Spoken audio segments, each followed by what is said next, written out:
قربانی کا مکمل شرعی طریقہ، وقت، آداب اور اہم مسائل۔ قربانی کا وقت کب سے کب تک ہے؟ قربانی کا وقت عید الاضحیٰ کی نماز کے بعد شروع ہوتا ہے اور 12 ذو الحجہ کے غروب آفتاب تک رہتا ہے۔ عید کی نماز سے پہلے اگر کوئی قربانی کر دے تو وہ قربانی نہیں مانی جاتی، بلکہ وہ صرف گوشت ہے۔ نبی کریم صلی اللہ علیہ وآلہ وسلم نے فرمایا، جس نے نماز سے پہلے ذبح کیا وہ اپنے نفس کے لیے ذبح کیا، اور جس نے نماز کے بعد ذبح کیا اس کی قربانی مکمل ہوئی، سنت کے مطابق ہوئی۔ جانور ذبح کرنے کا شرعی طریقہ: چھری تیز ہو اور جانور کے سامنے نہ تیز کی جائے۔ جانور کو نرمی سے لٹایا جائے اور بسم اللہ اللہ اکبر پڑھ کر ذبح کیا جائے۔ ذبح کرتے وقت 4 رگیں کاٹنا سنت ہے: حلقوم، مری، دائیں رگ اور بائیں رگ۔ ان چاروں میں سے 3 کا کٹنا ضروری ہے۔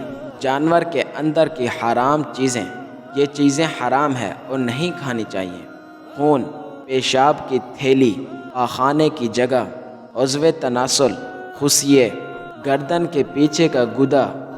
قرآن کریم میں فرمایا گیا، تم پر حرام کیا گیا ہے مردار خون اور خنزیر کا گوشت۔ جانور کے سامنے جانور کو ذبح کرنا: نبی کریم صلی اللہ علیہ وآلہ وسلم نے جانور کے سامنے جانور کو ذبح کرنے سے منع فرمایا۔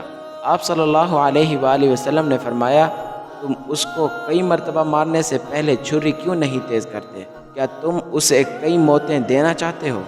یعنی جانور کے سامنے دوسرا جانور ذبح نہیں کرنا چاہیے۔ اجتماعی قربانی میں گوشت کی تقسیم: غلط طریقہ: پہلے سے 1/3 گوشت الگ کر دینا غرباء کے لیے۔ درست طریقہ: پہلے گوشت 7 برابر حصوں میں تقسیم کیا جائے، اس کے بعد ہر شریک اپنے حصہ سے صدقہ کرے یا خود رکھے، ورنہ یہ خیانت کے زمرے میں آئے گا۔ گھر کے سربراہ کی قربانی سب کے لیے کافی ہے، یہ غلط ہے۔ قربانی ایک انفرادی عبادت ہے۔ ہر وہ مسلمان جو صاحب نصاب ہو اس پر قربانی واجب ہے۔ باپ کی قربانی بیٹے، بیٹی یا بیوی کے لیے کافی نہیں۔ خلاصہ: مسئلہ شرعی کا حکم: گوشت کو پہلے سے غرباء کے لیے نکالنا یہ غلط طریقہ ہے۔ عید نماز سے پہلے قربانی کرنا درست نہیں ہے۔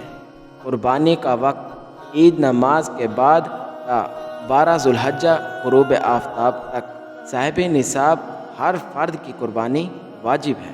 جانور کے سامنے چھری تیز کرنا یا جانور ذبح کرنا منع ہے۔